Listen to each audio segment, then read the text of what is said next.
আসসালামু আলাইকুম। আমি সাজিদুল ইসলাম স্যার সলিমুল্লাহ মেডিকেল কলেজে পড়াশোনা করছি। আমি এখন তোমাদের পড়াবো বর্জ্য এবং নিষ্কাশন চ্যাপ্টারের সেকেন্ড ক্লাস। অর্থাৎ আজকের টপিক হচ্ছে বৃক্কের সূক্ষ্ম গঠন বা নেফ্রন।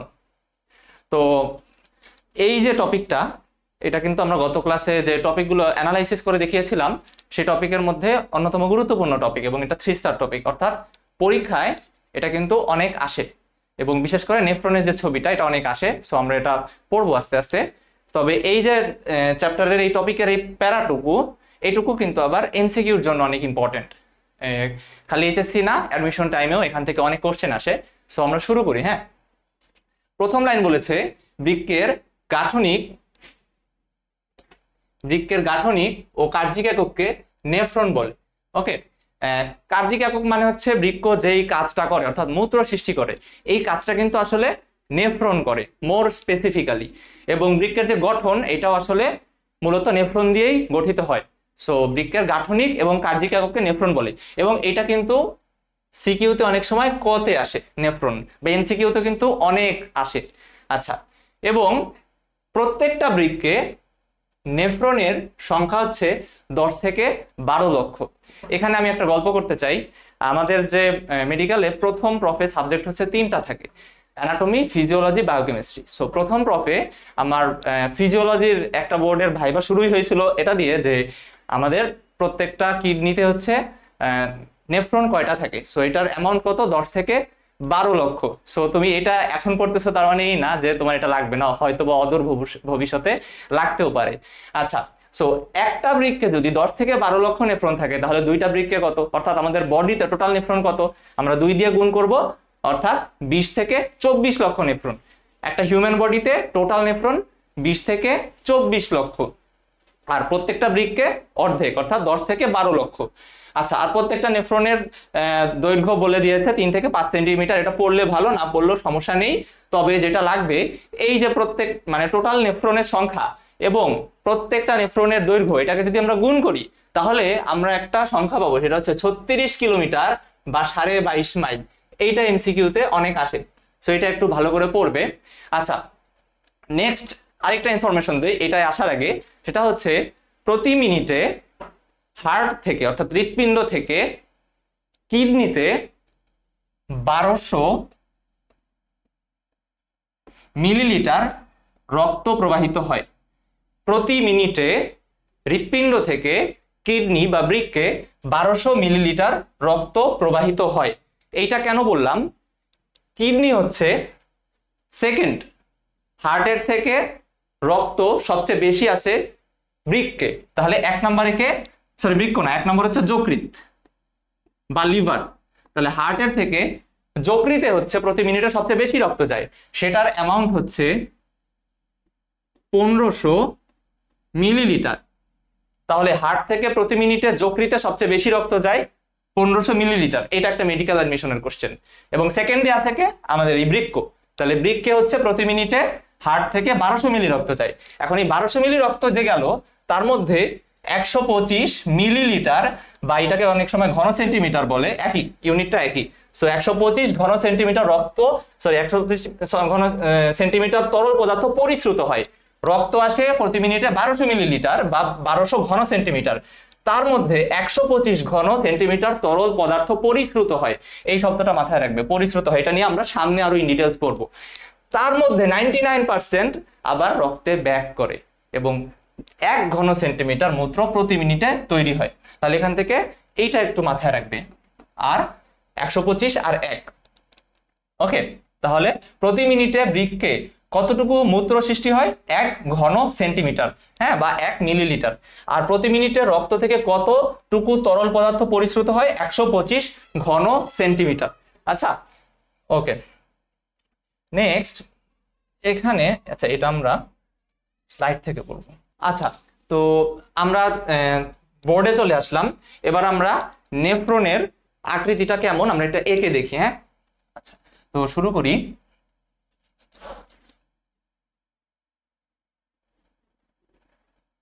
এটা কি আঁকলাম, কাপের মতো একটা স্ট্রাকচার আঁকলাম। দেন এভাবে এটা একটু বেঁকা তেরা দিব, একটু বেঁকে যাবে,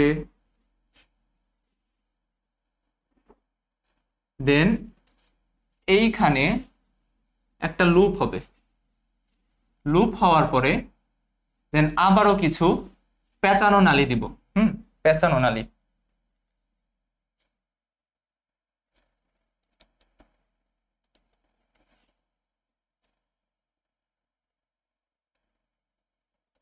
পেঁচানো নালী দিলাম, এবং পেঁচানো নালী দেওয়ার পরে লাস্ট আমি এখানে একটা লম্বা নালী দিলাম, এবং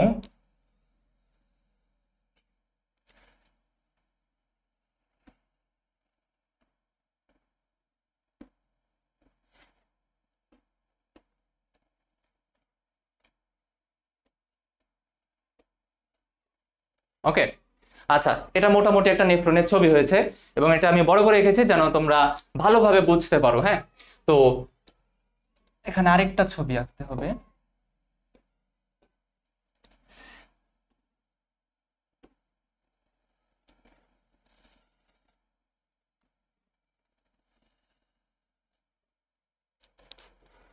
আচ্ছা, এবার নেফ্রনের একটা ছবি আমরা খুব ভালোভাবে এঁকেছি।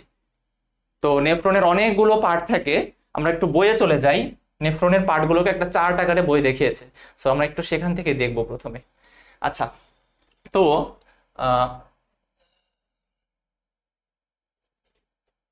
দেখো, একটা নেফ্রনকে প্রধানত দুইটা পার্টে ভাগ করা হয়। প্রথমে রেনাল কর্পাসল বা মালপিজিয়ান কর্পাসল। একটা কথা বলে রাখি, পরীক্ষায় কখনোই মালপিজিয়ান নালিকা লিখবে না। এমসিকিউতে কিন্তু অনেক সময় এটা আসে, মালপিজিয়ান নালিকা লেখা যাবে না। মালপিজিয়ান নালিকা এটা প্রথম চ্যাপ্টারের পড়া বা ঘাসফড়িং চ্যাপ্টারের পড়া। সেখানে দেখবা যে হচ্ছে কি আর্থ্রোপোডা পর্বের প্রাণীদের প্রধান রেচন অঙ্গ হচ্ছে মালপিজিয়ান নালিকা, কিন্তু মানুষের ক্ষেত্রে কিন্তু এটা মালপিজিয়ান নালিকা না, এটা হচ্ছে মালপিজিয়ান কর্পাসল বা মালপিজিয়ান বডি। হ্যাঁ, তাহলে নেফ্রনের দুইটা পার্ট, রেনাল কর্পাসল বা মালপিজিয়ান কর্পাসল বা মালপিজিয়ান বডি, আরেকটা হচ্ছে রেনাল টিউবিউল। এবং এই রেনাল যে কর্পাসল, এইটার দুইটা part, Bowman's capsule, glomerulus. Bowman's capsule, glomerulus. আর রেনাল টিউবিউলের তিনটা পার্ট, প্রক্সিমাল পেঁচানো নালিকা, প্রক্সিমাল পেঁচানো নালিকা বা নিকটবর্তী পেঁচানো নালিকা, তারপরে হেনলির লুপ, এবং লাস্টলি ডিস্টাল পেঁচানো নালিকা বা দূরবর্তী পেঁচানো নালিকা। তাহলে আরেকবার বলছি, নেফ্রনের দুইটা পার্ট, রেনাল কর্পাসল বা মালপিজিয়ান বডি বা Malpighian corpuscle, renal tubule. Renal কর্পাসলের দুইটা অংশ, বোম্যান্স ক্যাপসুল, গ্লোমেরুলাস। রেনাল টিউবিউলের তিনটা পার্ট, নিকটবর্তী পেঁচানো নালিকা বা প্রক্সিমাল কনভলিউটেড টিউবিউল, দেন হচ্ছে হেনলির লুপ, আর তারপরে দূরবর্তী পেঁচানো নালিকা বা ডিস্টাল কনভলিউটেড টিউবিউল। ওকে, এবং এই হেনলির লুপের দুইটা অংশ আছে, একটা অবরোহণ বাহু আর একটা আরোহণ বাহু। এটা আমরা পড়বো একটু পরে। হ্যাঁ, আমরা এবার ছবিতে চলে আসি। ছবি দেখলে এখন তোমার সবই ক্লিয়ার হয়ে যাবে, কিছুই বাকি থাকে না। হ্যাঁ, তো আমরা ছবিটা এঁকে ফেলেছি। এখন দেখো, প্রথমে কি বলেছিলাম, রেনাল কর্পাসলের দুইটা পার্ট, গ্লোমেরুলাস। এই যে ছবিটা এঁকেছি,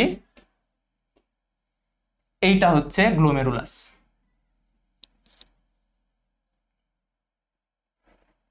ওকে, আচ্ছা, তো এইটা গ্লোমেরুলাস।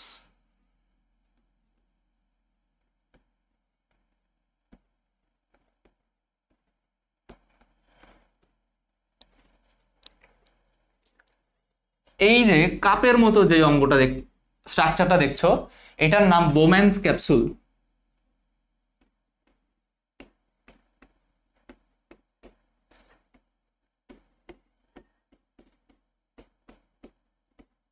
এখান থেকে একটা এমসিকিউ বলে রাখি, এই যে বোম্যান্স ক্যাপসুল, বোম্যান্স নেফ্রনের সূক্ষ্ম গঠনের বর্ণনা দিয়েছেন, এটা বইয়ে আছে, তোমরা পাবে। সো বোম্যান্স নামের ভদ্রলোক নেফ্রনের সূক্ষ্ম গঠনের, মানে কিডনির যে সূক্ষ্ম গঠন, নেফ্রনের গঠন, এইটার বর্ণনা দিয়েছেন। হ্যাঁ, সো এই কাপের মতো যে স্ট্রাকচারটা, এটার নাম বোম্যান্স ক্যাপসুল।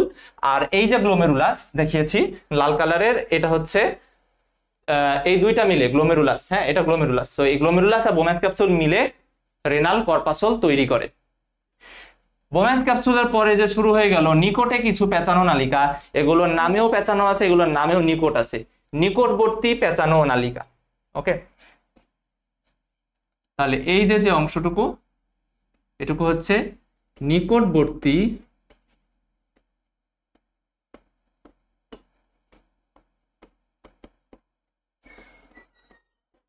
পেঁচানো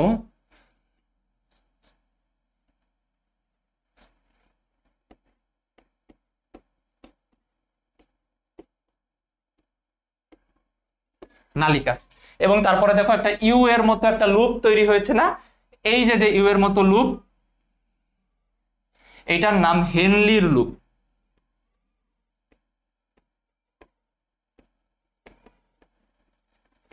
এবং এই হেনলির লুপের এই অংশটা, এই যে এই বাহুটা, এটা নিচের দিকে নেমে গেছে, তাই এটাকে বলে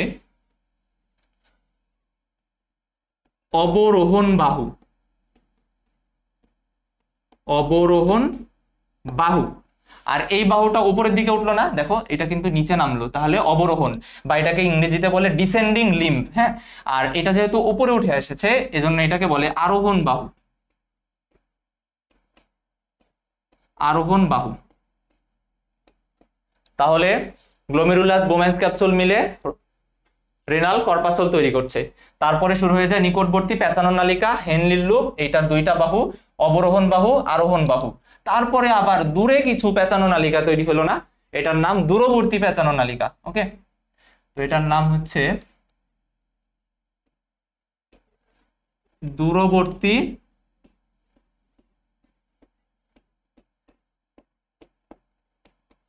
পেঁচানো নালিকা। এবং লাস্টে যেই সুন্দর একটা নালী এঁকেছি, এটার নামেও নালী আছে। এবং দেখো ইউরিন মানে মূত্র যত এই দিকে যায়, তৈরি হতে থাকে, তৈরি হয়ে হয়ে আলটিমেটলি যেটা তৈরি হলো সেটা কিন্তু এখান দিয়ে সংগ্রহিত হয়, তাই এটার নাম সংগ্রাহী নালী। সংগ্রাহী নালী। আচ্ছা, এবার আরেকবার বলি, নেফ্রনের দুইটা part, renal corpuscle, renal tubule. Renal কর্পাসলের দুইটা অংশ, গ্লোমেরুলাস, বোম্যান্স ক্যাপসুল। তার মানে এইটুকু রেনাল কর্পাসলের অংশ। তারপরে নিকটবর্তী পেঁচানো নালিকা, হেনলির লুপ, আর দূরবর্তী পেঁচানো নালিকা, এই তিনটা কিন্তু টিউবের অংশ, তাই এটার নাম রেনাল টিউবিউল। এই তিনটাকে একত্রে বলা হয় রেনাল টিউবিউল। তাহলে রেনাল টিউবিউলের তিনটা অংশ, নিকটবর্তী পেঁচানো নালিকা বা প্রক্সিমাল কনভলিউটেড টিউবিউল, হেনলির লুপ, এইটার দুইটা বাহু, অবরোহণ আরোহণ, আর দূরবর্তী পেঁচানো নালিকা বা ডিস্টাল কনভলিউটেড টিউবিউল। ওকে, আর লাস্টলি সংগ্রাহী নালী। তুমি যদি পরীক্ষায় মোটামুটি এটা আঁকতে পারো, আই গেস পুরো নাম্বারই পাবা। হ্যাঁ, এবং আরেকটা কথা বলে রাখি, আমাদের তো তোমাদের শেখানোর জন্য হচ্ছে লেবেলিংটা একবার ডানে একবার বামে করতে হয়। তোমরা পরীক্ষার খাতায় কিন্তু এরকম ডানে বামে করবে না, অলওয়েজ ছবিটা থাকবে একটু বাম দিকে ঘেঁষা, আর ডানে তুমি স্পেস রেখে পুরো লেবেলিং ডানে করবে। এবং নিচে অবশ্যই লিখতে হয় যে চিত্র নেফ্রনের গঠন। হ্যাঁ, এটা মনে রাখবে।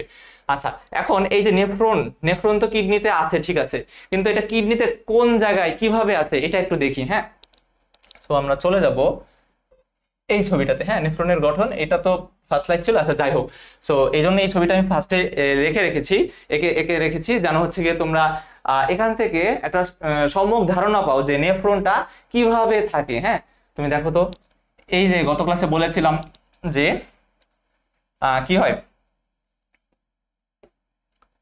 হাইলাম দিয়ে রেনাল ধমনী বা রেনাল আর্টারি প্রবেশ করলো।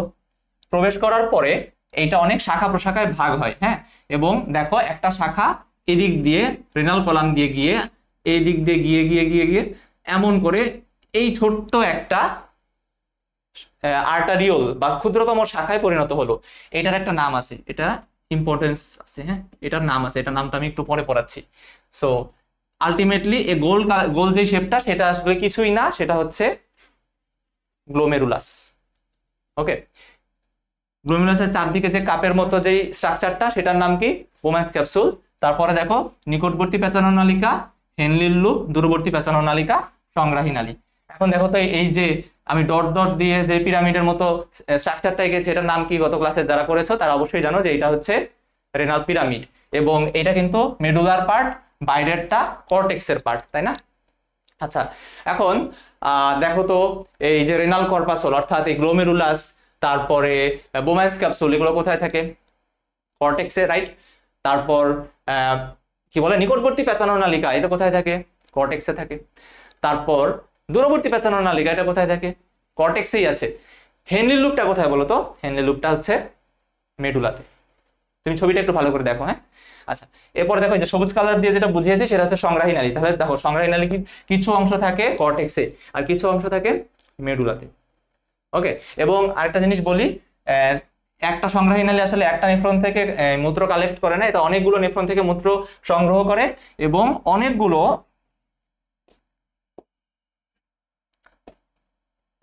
সংগ্রাহী নালী এখানে একসাথে মিলে আরেকটা বড় নালী তৈরি করে। এটার একটা নাম আছে, হ্যাঁ? এটার নামটা আমি খুব ভালো করে লিখে দিই। এটার নাম duct of Bellini. Okay, duct of Bellini, এটা খুব ভালোভাবে মনে রাখবা। অর্থাৎ অনেকগুলো সংগ্রাহী নালী মিলে ডাক্ট অফ বেলিনি তৈরি করে। এইটাই হচ্ছে মূত্র যেটা তৈরি হলো সেটাকে মাইনর ক্যালিক্সে পৌঁছে দেয়। তারপরে তোমরা লাস্ট ক্লাস যারা ভালো করে পড়ছো তারা জানো যে মাইনর ক্যালিক্সের পরে আমরা কি পাবো? মেজর ক্যালিক্স, দেন পেলভিস হয়, ইউরেটার, তারপরে কি হয় এটা আমরা জানি, তাই না? ইউরেটারের পরে মূত্রথলি, তারপর ইউরেথ্রা দিয়ে এটা বাইরে চলে আসে। এখন আমরা এই যে যতটুকু তোমাকে দেখালাম, হ্যাঁ, যতটুকু দেখালাম প্রত্যেকটা সম্পর্কে আলাদাভাবে জানবো। অর্থাৎ গ্লোমেরুলাস, বোম্যান্স ক্যাপসুল, নিকটবর্তী পেঁচানো নালিকা, তারপর এই টিউবিউলের যে তিনটা পার্ট, মানে হচ্ছে দূরবর্তী পেঁচানো নালিকা, হেনলির লুপ, সংগ্রাহী নালী, এগুলো সম্পর্কে একটু একটু করে জানবো। হ্যাঁ, এই যে তোমাকে একটু আগে ছবিতে দেখালাম না যে এই জিনিসটার একটা মাহাত্ম্য আছে। দেখো এই যে শাখায় ভাগ হতে হতে সবচেয়ে ক্ষুদ্রতম শাখা সেটা বোম্যান্স গ্লোমেরুলাসে আসা মানে আফারেন্ট, হ্যাঁ, আফারেন্ট, এটার নাম হচ্ছে অ্যাফারেন্ট আর্টারিওল। সেটা আমি এই ছবিতে এইখানে দেখাবো। তাহলে এটা হচ্ছে অ্যাফারেন্ট আর্টারিওল, আফারেন্ট আর্টারিওল, এবং এটা হচ্ছে যায়, এটার নামে থাকবে ই, এটা হচ্ছে ইফারেন্ট আর্টারিওল।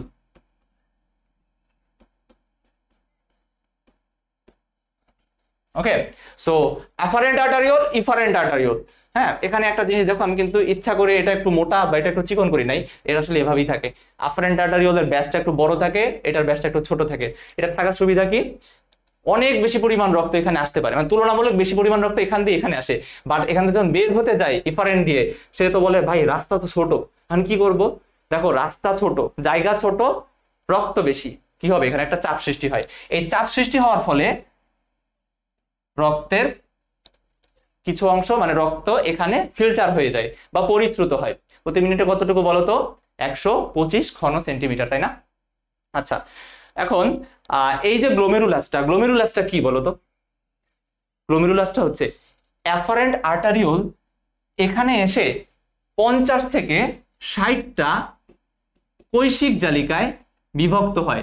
গ্লোমেরুলাস আসলে কিছুই না, এটা হচ্ছে অনেকগুলো কৌশিক জালিকার সমষ্টি। হ্যাঁ, এখানে অনেক কৌশিক জালিকা থাকে। ওকে, তারপরে বোম্যান্স ক্যাপসুল, আমরা একটু এখানে চলে আসি, স্লাইডে লিখবো এখন।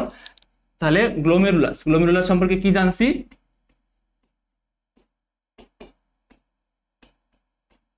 গ্লোমেরুলাসে 50 থেকে 60টা কৈশিক জালিকা থাকে।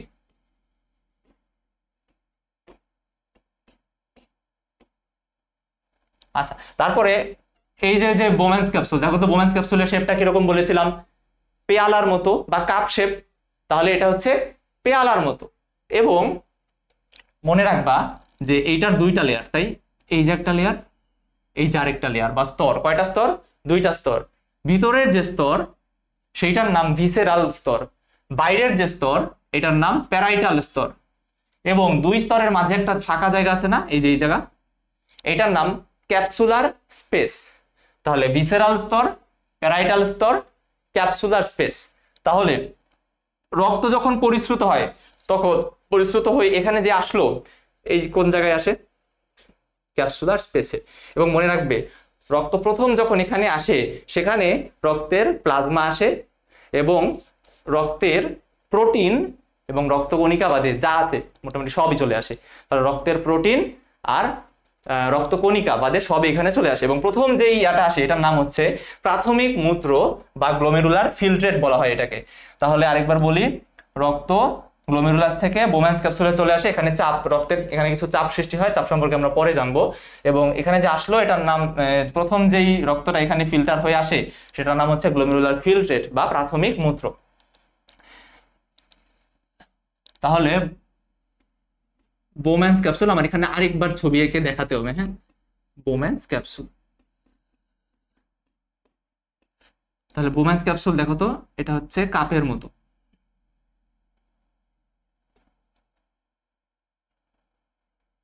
কাপের মতো, তাই না?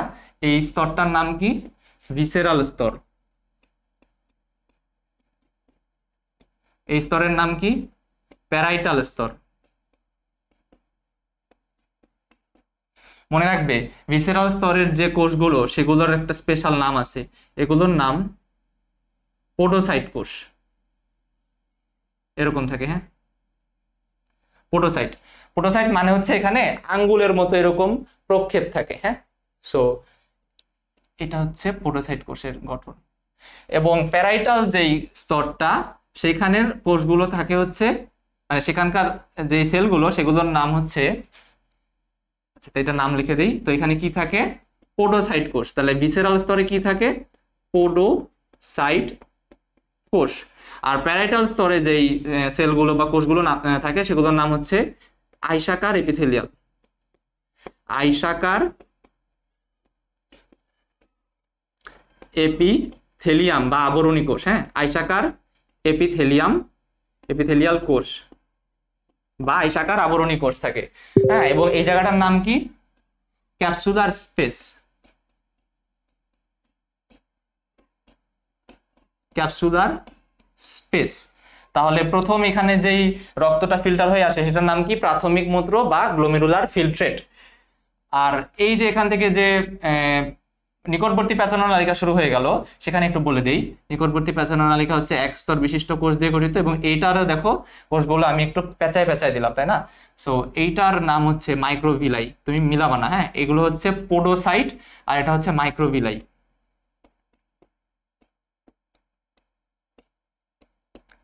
তাহলে নিকটবর্তী প্যাচানোনালিকার যে কোষগুলো সেগুলো এক স্তর বিশিষ্ট এবং সেখানে মাইক্রোভিলাই থাকে। মাইক্রোভিলাই মানে হচ্ছে এই দেখো কোষের যে সাইটোপ্লাজম সেগুলো এরকম আঙ্গুলের মতো প্রক্ষেপ তৈরি করে, ফলে সেলের যে মেমব্রেনটা বা কোষের যে ঝিল্লি সেরকম হচ্ছে কি আঙ্গুলের মতো প্রক্ষেপ দেখা যায়, এটাকে বলা হয় হচ্ছে গিয়ে মাইক্রোভিলাই।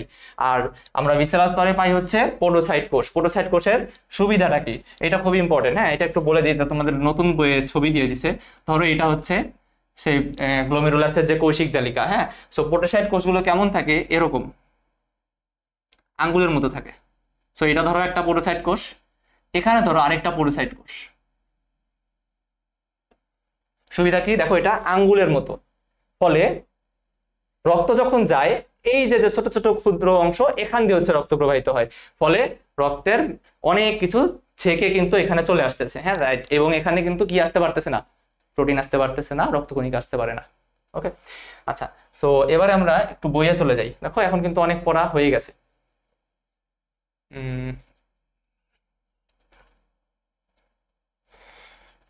পড়া মোটামুটি খুব ভালোই হয়ে গিয়েছে আমাদের। রেনাল কর্পাসল, দেখো মালপিজিয়ান বডি, এটা কিন্তু নালিকা না, নালিকা হচ্ছে আর্থ্রোপোডাতে থাকে, এটা মাথায় রাখবে। রেনাল কর্পাসল কি দিয়ে গঠিত? Glomerulus, Bowman's capsule. গ্লোমেরুলাসে দেখো বোম্যান্স ক্যাপসুল, বোম্যান্স ক্যাপসুল হচ্ছে দুই স্তর বিশিষ্ট পেয়ালার মতো বা কাপ শেপ, হ্যাঁ, কাপের মতো বা পেয়ালার মতো। আচ্ছা দেখো গ্লোমেরুলাস সংলগ্ন ভিতরের স্তর যেটা সেটা হচ্ছে ভিসেরাল, ভ দিয়ে ভিতরে, ভ দিয়ে ভিসেরাল।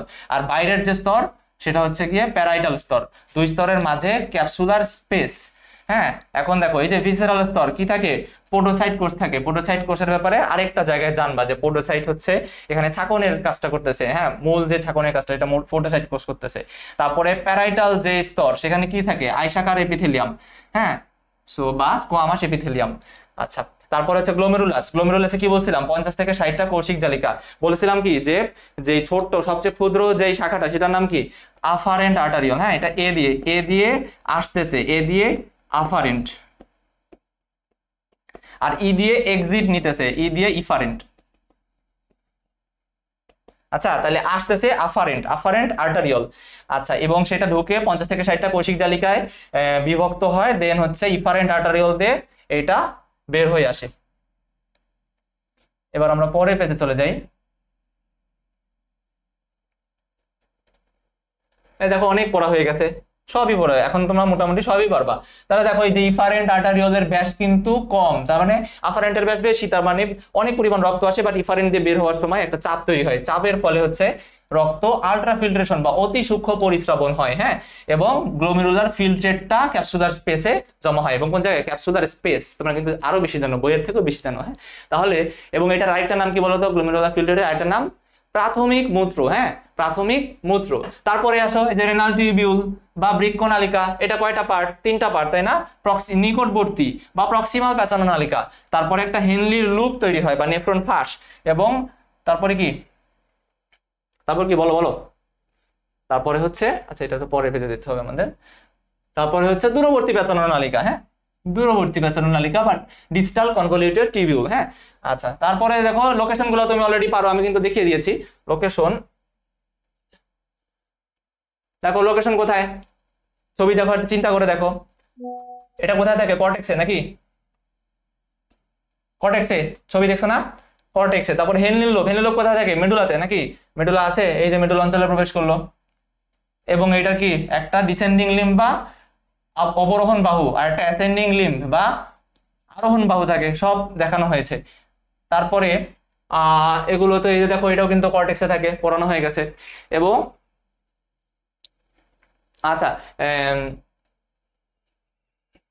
কি বলেছিলাম, ডাক্ট অফ বেলিনি, এটাও কিন্তু পড়া হয়েছে যে সংগ্রাহী নালিকাগুলো একত্রে মিলে ডাক্ট অফ বেলিনি গঠন করে।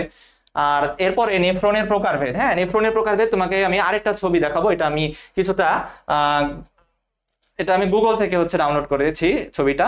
সো তোমরা গুগলে মানে অনেক সময় অনেক কিছু বুঝবা না, সো এটা তোমরা ভাইয়াদের কোশ্চেন করতে পারো। আর একটা খুব ভালো মাধ্যম যেটা আছে ইমিডিয়েট অ্যান্সার পেয়ে যাবা গুগল। সো আমি গুগলে টাইপ অফ নেফ্রন লিখে সার্চ মারছি এবং আমরা দুইটা খুব সুন্দর ছবি পেয়েছি, আমরা এখান থেকে দেখবো।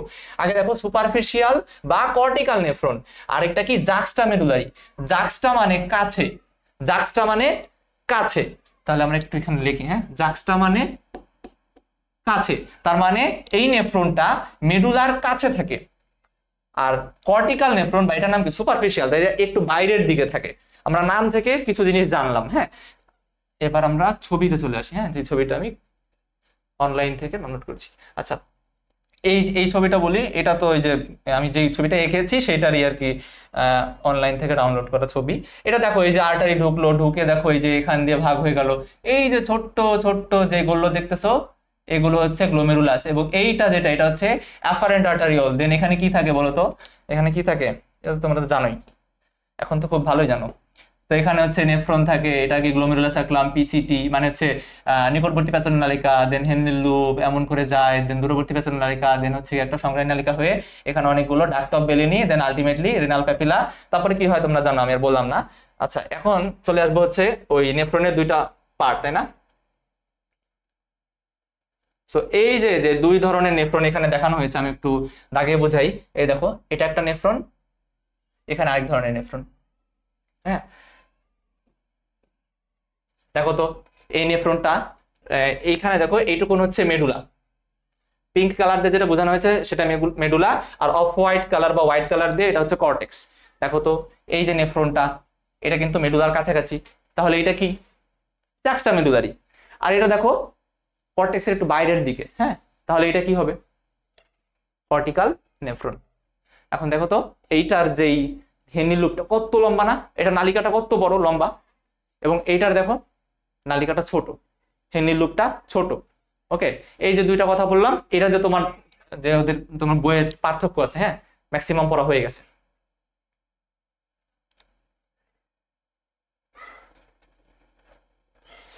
কর্টিক্যাল নেফ্রন 85% নেফ্রন, হ্যাঁ যত নেফ্রন আছে তার মধ্যে 85% হচ্ছে কর্টিক্যাল নেফ্রন, এবং যেটা বেশি সেইটা তো অবশ্যই স্বাভাবিক অবস্থায় মূত্র তৈরি করবে, রাইট? তাহলে যেটা বেশি পরিমাণে থাকে সেটা স্বাভাবিক অবস্থায় মূত্র তৈরি করবে, আর বাকি যে 15% সেটা হচ্ছে জাক্সটামেডুলারি, হ্যাঁ, এবং সেটা সবসময় করে না, সেটা হচ্ছে ইমার্জেন্সি কন্ডিশনে, এই যে জরুরি অবস্থায় মূত্র তৈরি করে। তাহলে যেটা কম পরিমাণে সেটা রিজার্ভ রাখবো আমি, জরুরি অবস্থায় মূত্র তৈরি করব, আর বাকিগুলো 85% যেটা কর্টিক্যাল সেগুলো হচ্ছে কখন স্বাভাবিক অবস্থায়। তারপরে দেখো আকারে ছোট, ছবি দেখছি তুমি আরেকবার দেখে নিও। তারপরে দেখো এইটার আকারটা কি হয়, বড় হয়। তারপরে এগুলো এমনিই পারবা, ছবিটা একবার দেখলেই পারবা যে কর্টেক্সের বাইরের দিকে থাকে, এটা অন্তঃপরিধি অর্থাৎ ভিতরের দিকে থাকে।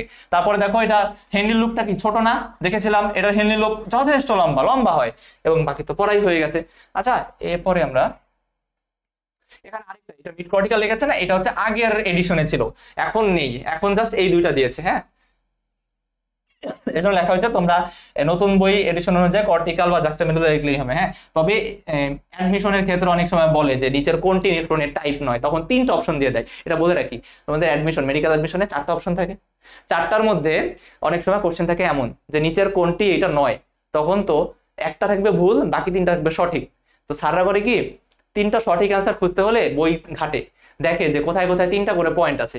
সো এটা দেখো, এটা কিন্তু 3টা পয়েন্ট থাকতেই পারে, কর্টিক্যাল, জাক্সটামেডুলারি, মিড, এবং আরেকটা এক্সট্রা একটা বানাই দিতে পারে। সো এটা হালকা মাথায় রাখবা, বাট তোমাদের নতুন এডিশনে কিন্তু 2টা পয়েন্টই দেওয়া আর কি, কর্টিক্যাল আরেকটা হচ্ছে জাক্সটামেডুলারি, হ্যাঁ। সো আমরা ছক পড়লাম। এরপরে আসি নেফ্রনের কাজ, হ্যাঁ নেফ্রনের কাজে যে প্রথম 3টা আমরা যখন পরের ক্লাসে মূত্র তৈরির স্টেপ শিখবো, তখন এই প্রথম 3টা পয়েন্ট চলে আসবে। সো তুমি আমাদের সাথে থাকলে দেখবা যে এমনি পড়া হয়ে যাবে, হ্যাঁ। সো প্রথম পয়েন্টটা হচ্ছে ফিল্ট্রেশন, তারপরে পুনঃশোষণ, এবং এরপরে টিউবুলার সিক্রেশন, এটা আমরা পড়বো, হ্যাঁ। নেক্সটে দেখি যে নেফ্রনে কিছু নতুন পদার্থ সৃষ্টি হয় এবং পিএইচ এর মাত্রা নিয়ন্ত্রণ, এই পিএইচ এর মাত্রা নিয়ন্ত্রণ নিয়েও আলাদা হচ্ছে কি ক্লাস আছে, হ্যাঁ। সো এটা নিয়েও সমস্যা নেই। সো আজকের ক্লাস এখানে যে ছক, আজকের ক্লাসের হচ্ছে লাস্ট পড়া, হ্যাঁ। এই যে আমি তোমাকে একটা কথা বলেছিলাম যে বোম্যান্স ক্যাপসুলের কয়টা স্তর, 2টা স্তর, ভিসেরাল, প্যারাইটাল। ভিসেরালের যে কোষ এটার নাম কি, পোডোসাইট কোষ। পোডোসাইট কোষের যে সেলগুলো সেরকম কিরকম থাকে, আঙ্গুলের মতো এরকম থাকে। তাহলে দেখো আলট্রা ফিল্ট্রেশন অঙ্গরূপে কাজ করে কোন স্তর, ভিসেরাল স্তর। এবার বুঝেছো কেন, ভিসেরাল স্তরে পোডোসাইট কোষের জন্যই হচ্ছে আলট্রা ফিল্ট্রেশন অঙ্গরূপে কাজ করে। তাহলে দেখো রক্তের ছাঁকনকৃত পরিচিত বস্তুই তো এখান থেকে যাবে, তাই না? তারপরে গ্লোমেরুলাস আলট্রা ফিল্টার হিসেবে কাজ করে, এটা হালকা দেখবে। তারপরে এই যে দেখো কলয়েড অংশ ছাড়া রক্তের প্লাজমা, হ্যাঁ কলয়েড বলতে আসলে বলেছিলাম কি, গ্লোমেরুলাস থেকে বোম্যান্স ক্যাপসুলে কি যায়, প্রোটিন আর রক্তকণিকা ছাড়া সবই চলে যায়। এই যে প্রোটিন না, এই প্রোটিনকে আসলে বলা হয় কলয়েড, হ্যাঁ। প্রোটিন হচ্ছে ওয়ান টাইপ অফ কলয়েড। আচ্ছা তারপরে এগুলো আসলে ধরে ধরে তুমি যে মুখস্থ করবা এটা আসলে সম্ভব না, হ্যাঁ। সো চেষ্টা করবে দাগানোগুলোই একটু দেখতে, হ্যাঁ। তো এখন শোষণ আর ক্ষরণ এইটা কি, এইটাও আমরা পরের ক্লাসে আসলে ভালোভাবে বুঝবো। একটু বলে নেই, ধরো এই যে এটা হচ্ছে নেফ্রনটা, রাইট? সো এটা হচ্ছে টিউবিউল, এবং মনে রাখবা কোন একটা সাবস্টেন্স, ধরো এইটা, হ্যাঁ এটা একটা সাবস্টেন্স, একটা বস্তু, এইটা যদি নেফ্রনের ভিতর থাকে, নেফ্রনের ভিতর থাকা মানে এটা আলটিমেটলি মূত্র হিসেবে দেহের বাইরে চলে যাবে। আর এটা যদি নেফ্রন থেকে বাহির হয়ে রক্তে চলে আসে, তার মানে এটা বডিতে ব্যাক করছে। আরেকবার বলি, নেফ্রনের টিউবের ভিতরে থাকা মানে এটা মূত্র হিসেবে দেহের বাইরে চলে যাবে, এবং নেফ্রন থেকে বাইরে চলে এসে এটা যদি রক্তে চলে আসে নেফ্রন থেকে, তাহলে এটা বডিতে ব্যাক করছে। এখন বলো কোন জিনিসটা আমাদের দরকার, খারাপ মানে বর্জ্য পদার্থ কি আমাদের দেহের জন্য দরকার না, সেটা আমাদের টিউবের ভিতরে পাঠাইতে হয়, ব্লাড থেকে টিউবের ভিতরে পাঠাতে হয়। এবং যেগুলো আমাদের জন্য জরুরি যেমন গ্লুকোজ, এগুলো আমাদের জন্য অনেক জরুরি, এগুলো কি করতে হবে, আমাদের ব্লাডে ব্যাক পাঠাতে হয়। তাহলে আমি একটা কালি ইউজ করি, হ্যাঁ। তো 2টা কালি ইউজ করব, একটা সবুজ দিয়ে বোঝাচ্ছি সাবস্টেন্সটা ব্লাডে চলে গেছে, আরেকটা কালার ইউজ করব লাল দিয়ে বুঝাবো, লাল না আমি অন্য একটা কালার ইউজ করি, হলুদ। তো হলুদ দিয়ে বুঝাবো, এটা হলুদ দিয়ে ইউরিন, সো এটা টিউবে ব্যাক করছে, ব্লাড থেকে নেফ্রনে আসছে, হ্যাঁ। এখন বলো তো গ্লুকোজ আমি কি এই দিকে পাঠাইলে ভালো হবে নাকি এই দিকে পাঠাইলে ভালো হবে? বডিতে ব্যাক করলে ভালো হবে। তাহলে এই যে যেই নেফ্রন থেকে বডিতে ব্যাক করছে, এখানে একটা প্রসেস হয়, এটার নাম শোষণ। হ্যাঁ, এটা আসলে এটার আরো ভালো নাম হচ্ছে পুনঃশোষণ। পুনঃশোষণ। আর অনেক সময় আমাদের রক্তে স্টিল কিছু বর্জ্য পদার্থ থাকে যেগুলো রক্তে আছে, নেফ্রনে ফিল্টার হয় নাই, কিন্তু আমাদের নেফ্রনে পাঠাইতে হবে। তখন আমাদের বডি করে কি, স্পেশাল কিছু সিস্টেমে এটাকে পাঠায় দেয়। হ্যাঁ, আমার আসলে এটার কালারটা সবুজ নেওয়া ভালো ছিল।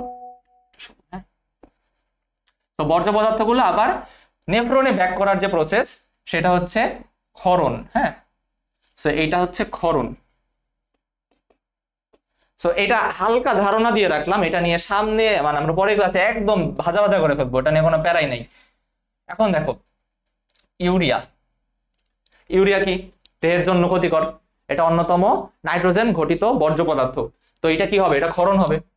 ক্ষরণ মানে কি, বডি মানে ব্লাড থেকে মানে আমাদের যে রক্ত থেকে এটা কোথায় যাবে, নেফ্রনে ফেরত আসবে, তাহলে এটা ক্ষরণ হবে। তারপরে দেখো এই যে গ্লুকোজ অ্যামাইনো অ্যাসিড, এগুলো কিন্তু গ্লোমেরুলার ফিল্ট্রেটে থাকে।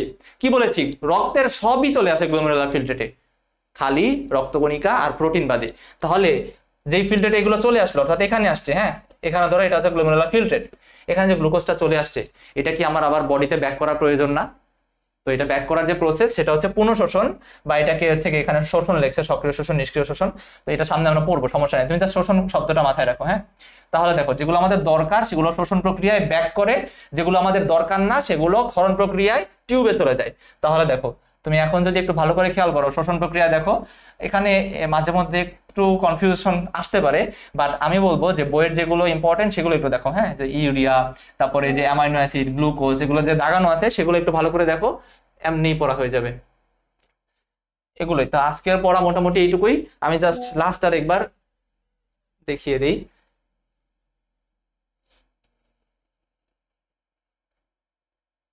কিডনি সম্পর্কে কি বলেছি, গাঠনিক কার্যিক একক, এটা কিডনির গাঠনিক এবং কার্যিক এককে নেফ্রন বলে। 10 থেকে 12 লক্ষ প্রতিটা কিডনিতে, দুইটাতে কত, 2 দিয়ে গুণ করব, টোটাল 36 কিলোমিটার।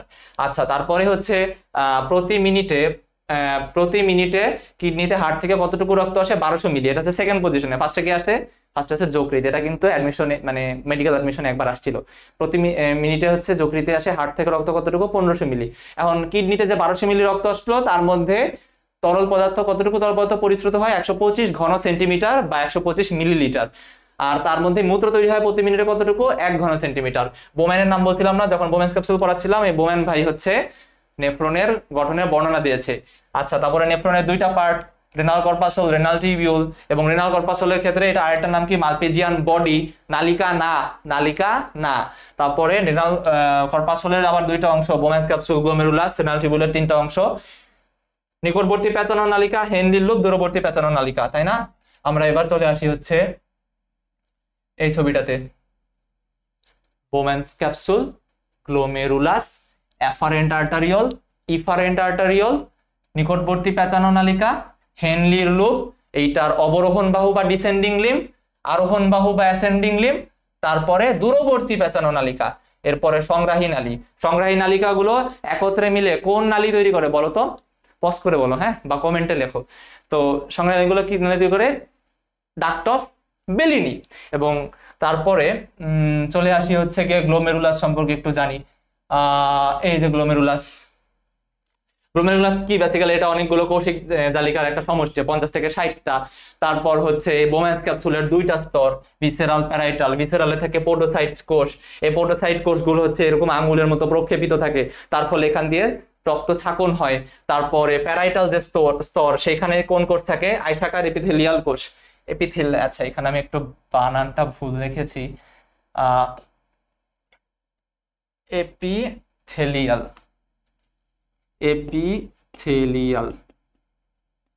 আচ্ছা আয়তাকার এপিথেলিয়াল। তারপর হচ্ছে এই যে নিকটবর্তী পেঁচানো নালিকার কোষগুলো এরকম থাকে, এক স্তর বিশিষ্ট, এবং এখানে মাইক্রোভিলাই থাকে। তারপর এই যে এটা আমি পোডোসাইট কোষটা দেখিয়েছি। তারপরে এটা নেফ্রনটা কিরকম থাকে কিডনিতে বলতো, এই যে এরকম। তাহলে দেখো রেনাল কর্পাসলের যে অংশটুকু সেটা কিন্তু কোথায় থাকে, কর্টেক্সে। নিকটবর্তী আর দূরবর্তী প্যাচানো নালিকা কোথায় থাকে? কর্টেক্সে। খালি হেনলি লুপটা মেডুলাতে, আর সংগ্রাহী নালিকার কিছু অংশ কর্টেক্সে আর কিছু অংশ মেডুলাতে, এবং অনেকগুলো সংগ্রাহী নালিকা মিলে কি তৈরি করে? Duct of Bellini. তারপর নেফ্রনের দুইটা টাইপ আছে, তাই না? দুইটা টাইপ। সো একটা টাইপ হচ্ছে কি জাক্সটা মেডুলারি, টিউবটা বড়, আর একটা হচ্ছে কর্টিক্যাল নেফ্রন, টিউবটা ছোট। এইটা 85%, তাই না? 85%। এটা 85%, 85%। এটা কত? 15%। যেটা কম পরিমাণে আছে সেইটা জরুরি অবস্থা মূত্র তৈরি করে, যেটা বেশি পরিমাণে আছে সেইটা স্বাভাবিক অবস্থা মূত্র তৈরি করে। এবং তো বললাম এটা টিউবটা ছোট, এটা টিউবটা বড়, এটা তো পড়া হয়েইছে। তারপর আর কি আছে? পার্থক্য তো বলেছি। এরপরে হচ্ছে এটা কাজ, এই তিনটা আমরা একসাথে পড়বো। নতুন পদার্থ সৃষ্টি, পিএইচ মাত্রা নিয়ন্ত্রণ, এটাও পড়বো। এবং এই তিনটা হচ্ছে মূত্র তৈরির প্রসেস। হ্যাঁ, মূত্র তৈরির তিনটা প্রসেস, সেটা আমরা নেক্সট ক্লাসে পড়বো। তারপরে এই যে এটা তো বললাম। এবং মনে রাখবে এখানে সব পড়ার দরকার নেই, আরেকবার বলতেছি, গ্লুকোজটা দেখবা, অ্যামাইনো অ্যাসিড দেখবা। তাহলে নিকটবর্তী প্যাচানো নালিকা সক্রিয় শোষণ, এই দুইটা হচ্ছে, এটা একটু দেখবা। নিষ্ক্রিয় শোষণের ক্ষেত্রে পানি, এটা চাইলে দেখতে পারো। তারপরে ক্ষরণের ক্ষেত্রে ইউরিয়া, এটা একটু মাথায় রাখবা। এটা দেখবা না, হ্যাঁ, এটা নিয়ে কনফিউশন হওয়ার দরকার নেই। অনেক কিছু হয়, সব জানতে গেলে আসলে মাথা ঘোরাবে। সো যেগুলো দাগানো আছে সেটা একটু দেখো। এবং আশা করি এটুকু হলেই আজকের চ্যাপ্টার মোটামুটি শেষ। অল দ্য বেস্ট তোমাদের জন্য।